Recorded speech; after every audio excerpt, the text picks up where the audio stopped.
We don't get to choose the ghosts that follow us. Mine are called South Side. My first memory. A man screaming while being stabbed. My first lullaby. Police sirens. By 17, I had taken 2 lives. The first was my uncle. I did it to survive. The second was Clara's father, the girl who gave meaning to my life. You might ask how I could kill the father of someone I loved. But sometimes, love doesn't follow reason. This isn't a love story. It's a dance between the fire of Chicago and the lies that shaped my life, between the broken wood of an old theater and the weight of a gun. If you hear these words, maybe I found a way out, or maybe I'm already gone. My name is Lucian. This is my story. I learned to count from gunshots. 1, 2, bang, 3. My mom used to say it was fireworks, but I saw the truth. Men running, holding their stomachs to stop the bleeding. Southside smelled like trash and fear. Bodies often lay in the streets. We lived above the bar where my mom worked. Every night, a different man visited her room. I tried covering my ears with a pillow, but her moans were too loud. She told me our misery was my uncle's fault. He had ruined our lives. I promised I'd get revenge, no matter where I found him. But how do you take revenge on someone you've never met? One day, I found Mom passed out in the kitchen. An empty bottle lay beside her. "Wake up!" I shook her. Her eyes opened, glassy and cold. "Sorry, my lion," she whispered. Her breath smelled like poison. She had tried to take her own life. That night, I smashed every bottle we had. At school, kids laughed at my torn shoes, so I stole a pair from the corner shop. It was the first time my hands shook. The old man saw me and reached for a baseball bat. I ran before he finished shouting, but I still heard the word bastard. That's when I met Marco. He was standing outside the store, headphones around his neck. "You need a real plan, kid," he said, eyeing my new shoes. Marco was older. His arms were covered in scars. He taught me how to steal without getting caught. Watch the cameras, walk like you belong. But one night, things went wrong. We were behind a supermarket. A security guard caught us. He grabbed Marco by the collar. Crack! The guard's nose broke. The sound made me sick. I ran. Marco yelled behind me, "Let go of me, you bastard!" The next day, Marco had a black eye. "We have to fight back," he said. He showed me his knife. It shined under the streetlight. "You take or you die." I chose to take. When I brought the knife home, my mom saw it. She slapped me so hard my lip bled. "You'll end up just like them," she cried. For the first time, I pushed her away. "And you? What happens to you every night?" The silence between us lasted too long. Then she whispered, "Leave. Go far away." I slammed the door behind me. Rain had started to fall. I walked to the empty lot. That's where I found them. 3 of them. A girl with tight braids, smoking while watching the stars. A big boy drawing on a wall. Another one, throwing rocks at lights. "What do you want?" the girl asked sharply. I pulled out my knife, not to scare them. I stabbed it into a box. "Help!" the big boy laughed. "Who are you?" "Lucian. The one who's getting us out of here." The rain grew stronger. A window broke somewhere nearby. That's when we became a family. I never went back home. Then I met Clara, the one who made my heart race. The first time I saw her, she was bleeding. It was near the train tracks, where wild grass hid old syringes. I had gone to pick up a bag. Marco had told me, "The buyer's wearing a red cap. Take the cash and go." But the man in red had a knife. I stepped back, just as a scream cut through the air. Clara was running, her blue dress torn. A man chased her, a bottle in his hand. "Stop him!" she yelled. Without thinking, I threw a rock. It hit him in the shoulder. He swore, looked at me, then ran off. Clara was shaking. Her blonde hair was full of leaves. "Thank you," she said. She smelled clean, rich. "You're not from here," I said, picking up the bag. She hugged herself. "My father, he'll kill me if I go back like this." I took her to our hideout, the abandoned lot, with old mattresses and graffiti walls. My friends stared at her like she didn't belong. "Are you stupid?"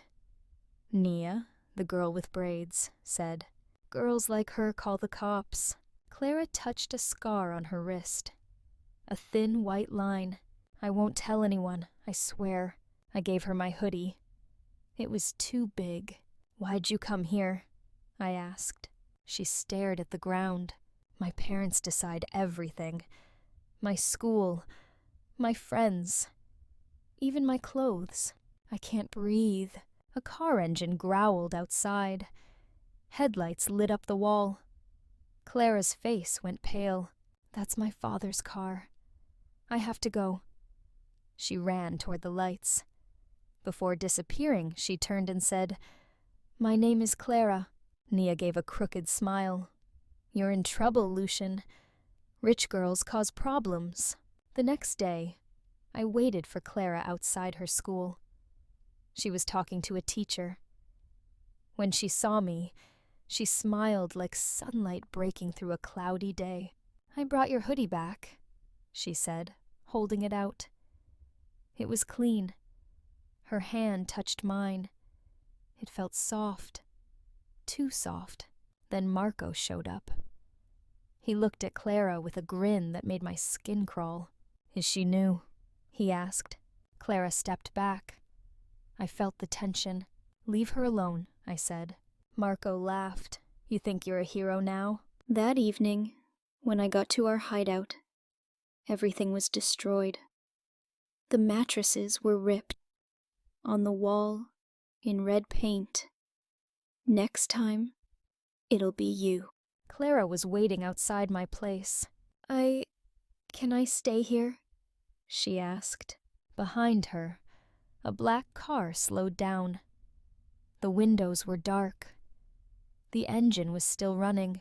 I grabbed her arm. "Get inside, now." Someone knocked hard on the door. Boom, boom, boom.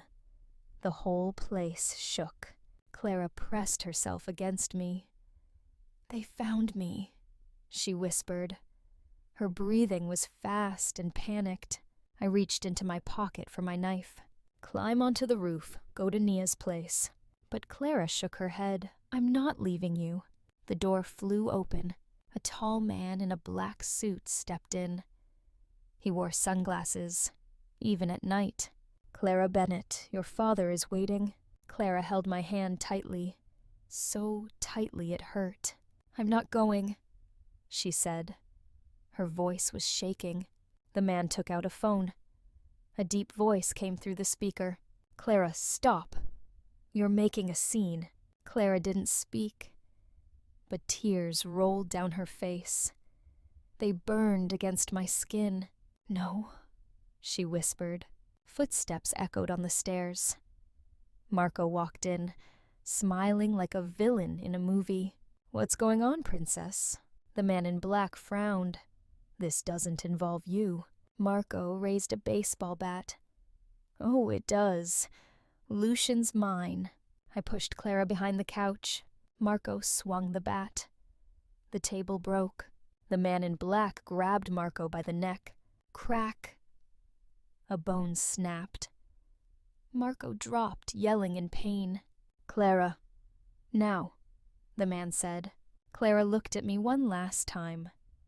Her eyes begged me to stop it, but then she walked toward the car, her back straight like a soldier's.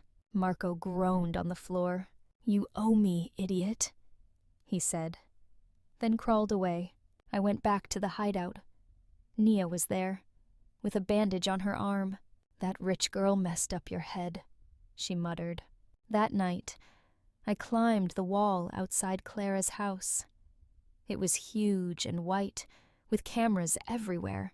I saw her in the window. She was holding something, a piece of paper. Suddenly, the lights turned on. A man, her father, hit her across the face. She fell. My chest felt like it had exploded. I threw a rock at the window. Clara saw me. She opened the window quietly. Her lips moved. "Leave." But I didn't leave. I climbed up. Her room smelled clean. Too clean. Everything was lined up perfectly. There were no posters. No life. "He'll kill you," Clara whispered. On her bed were photos. Her father, with men in suits. Suitcases filled with money. "What is this?" I asked. Clara closed her eyes. "My father, he's not just a doctor, A key turned in the door. "Hide," she whispered, putting me into the closet. Her father walked in. "Who were you talking to, Clara?" I held my breath. My hand touched something in the dark. Books. Papers. I flipped through them. Dates. Names. Records. Drug deals. Outside, a dog barked. Her father walked out. Clara opened the closet. "Take this," she said, giving me one of the notebooks. "Destroy it." I climbed out the window too fast. A branch snapped. Dogs barked. Lights turned on. "Run. Just run."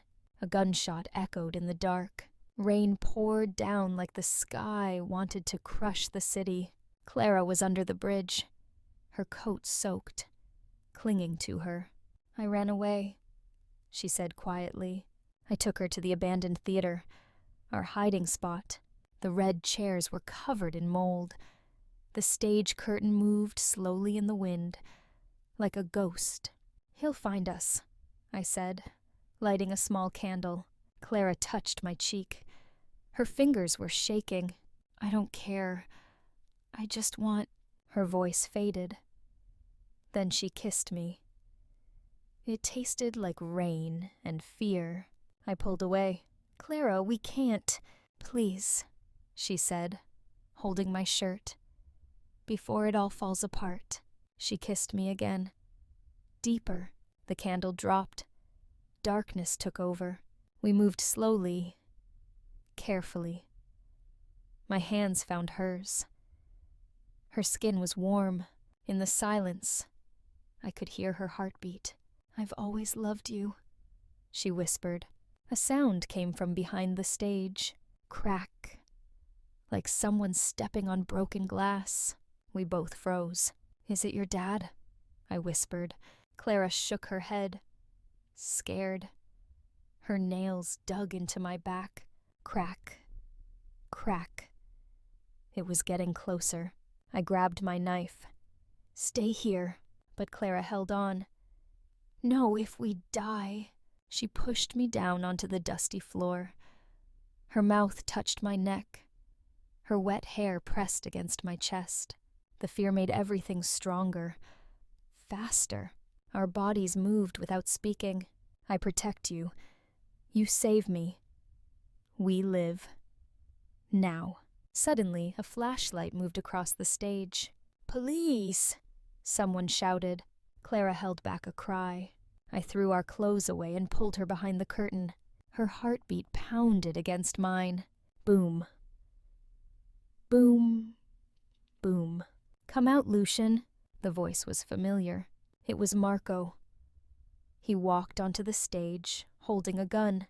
"You think we didn't see you with that rich girl? Her dad is offering a lot for your head."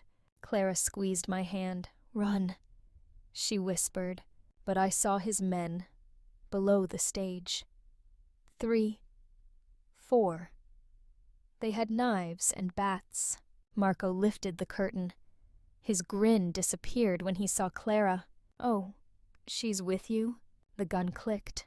Clara jumped in front of me. "Don't hurt him!" Marco laughed. "You chose the wrong side, princess."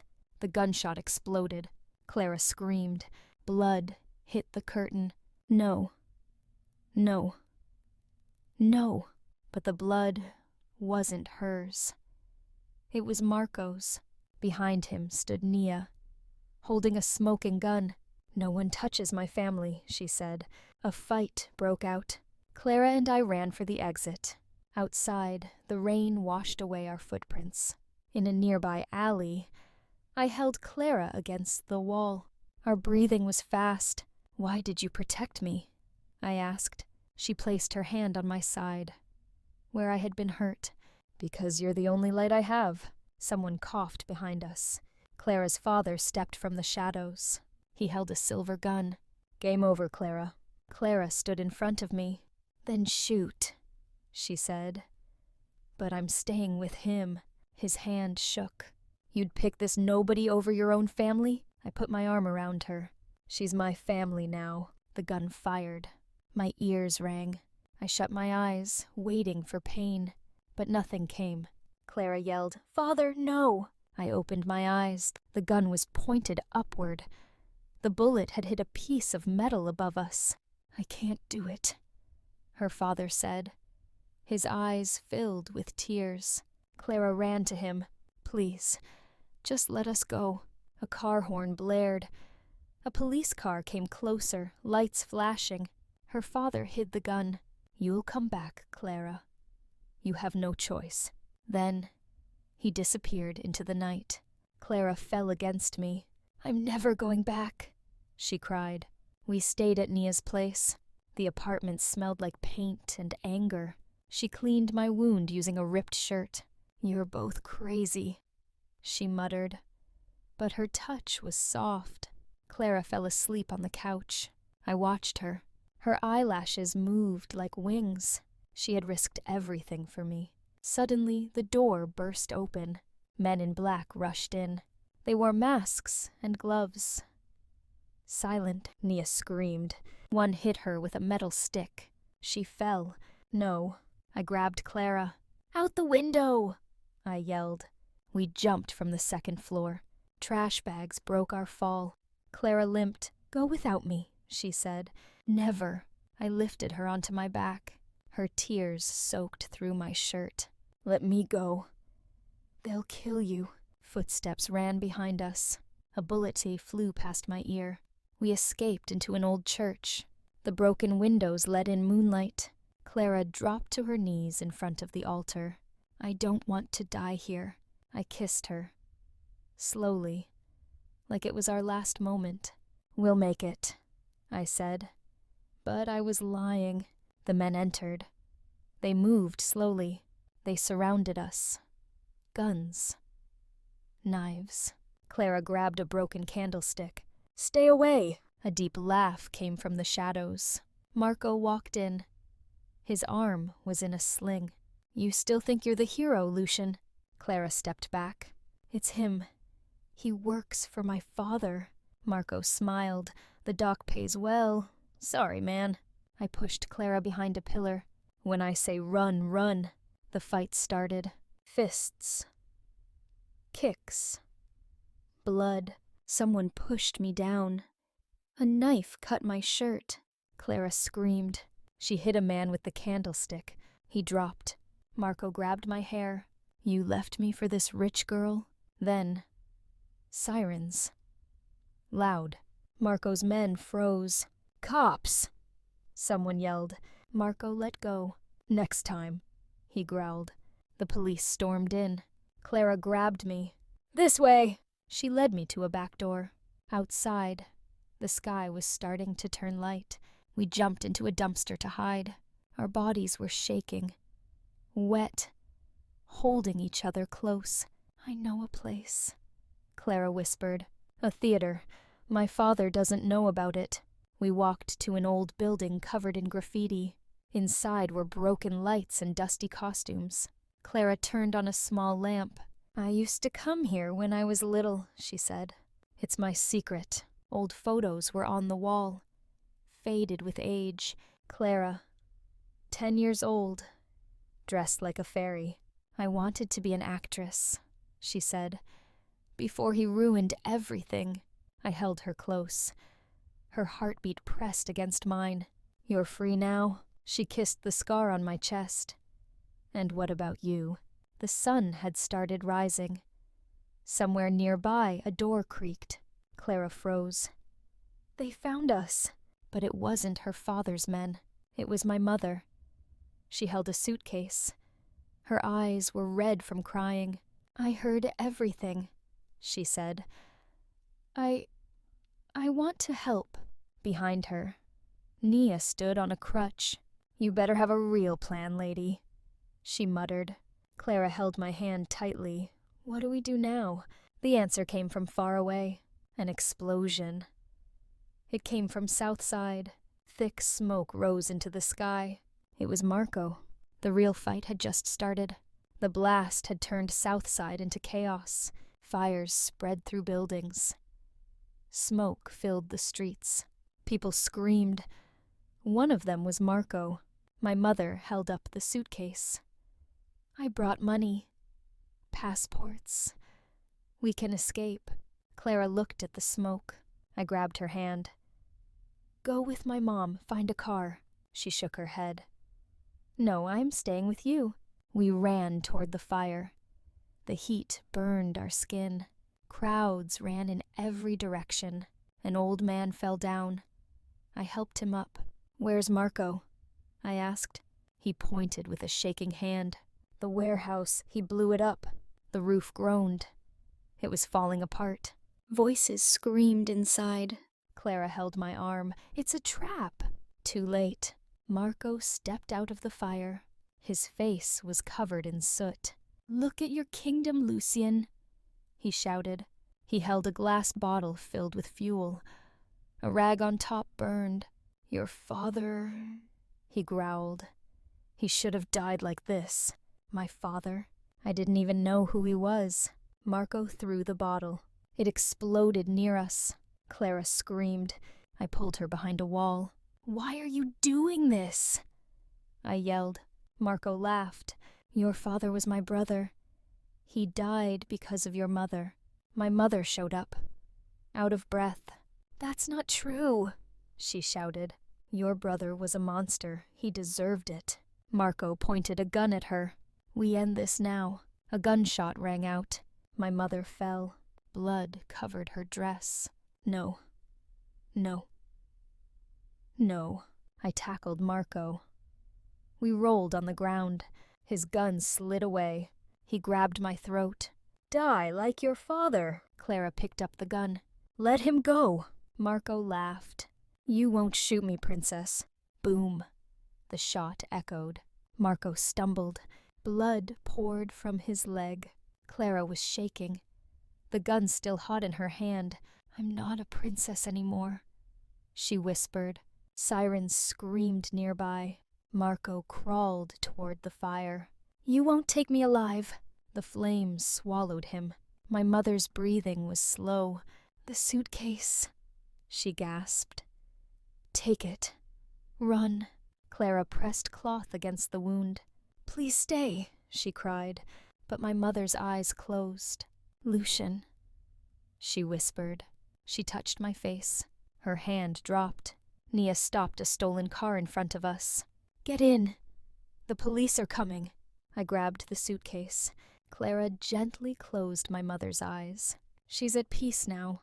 We sped away. Southside burned behind us. Clara rested her head on my shoulder. Where do we go? The suitcase opened. Inside, passports, cash, a notebook. Nia turned onto the highway. Chicago's a big city. We can vanish. Clara held my hand. We'll start over. Together. Suddenly, bright lights appeared behind us. A motorcycle, a man in black. Clara's father. He pulled out a gun. The motorcycle raced behind us. Its engine roared louder with each second. Through the back window, I saw the man's face. It was Clara's father. His eyes were cold. His coat flapped in the wind. The gun in his hand pointed straight at us. "Faster!" I shouted. Nia hit the gas. "We're already flying."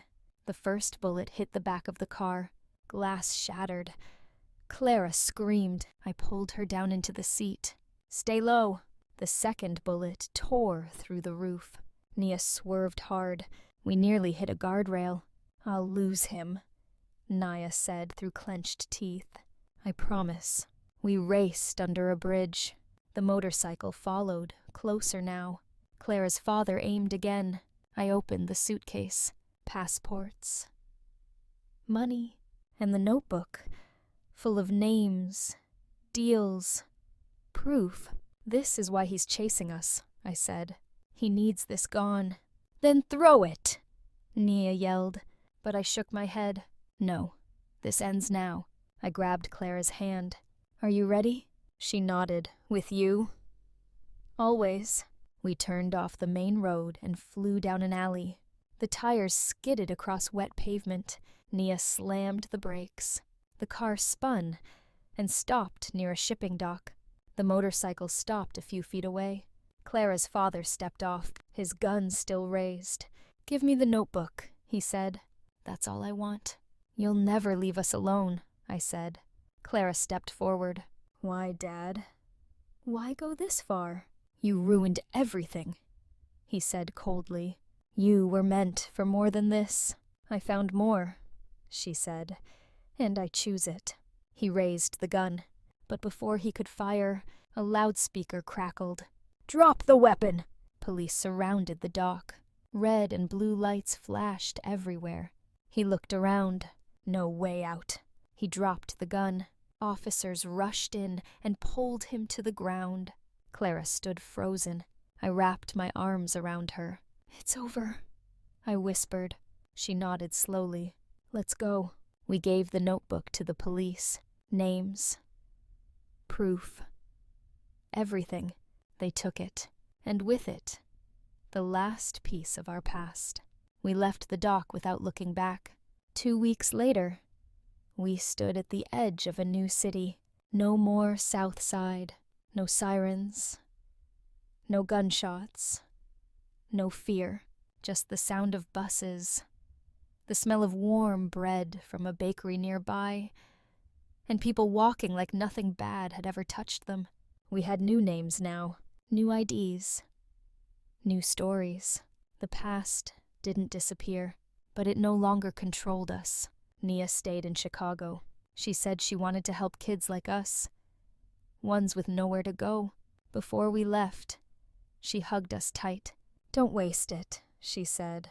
"Don't waste the freedom I helped buy with that stupid revolver." We promised we wouldn't. Now, Clara and I shared a tiny apartment above a bookstore. The floor creaked. The water ran cold. But we were safe. We both found jobs. I stocked shelves at night. She worked at a small cafe near the river. She laughed more now. Her eyes no longer carried fear. Sometimes we sat on the roof. She leaned her head against my shoulder and watched the stars. "I thought love was something people like us never got to keep," she whispered once. "We keep it," I said. "One day at a time." She smiled. "Even if everything falls apart again, especially then." One night I opened the suitcase again. Most of the money was gone. Used for travel, for starting over. But one thing remained. The photo of Clara as a child. Dressed like a fairy. I gave it back to her. "You can still be what you wanted," I said. "An actress?" "Why not?" I said. "The world owes you a stage." She looked at me with those glassy blue eyes, the ones that had once begged for help in an alley. Now that they only held light, she kissed me softly. "I love you, Lucian." I held her close. "I know. I love you too." We didn't have a map. We didn't have a plan for forever. But we had each other, and this time, that was enough. If this story touched your heart, please like the video, leave a comment, and subscribe to our channel. What would you do for the person you love most? Let us know below. And if you want more stories about courage, love, and new beginnings, don't forget to turn on the notification bell. Thank you for watching. We'll see you in the next one.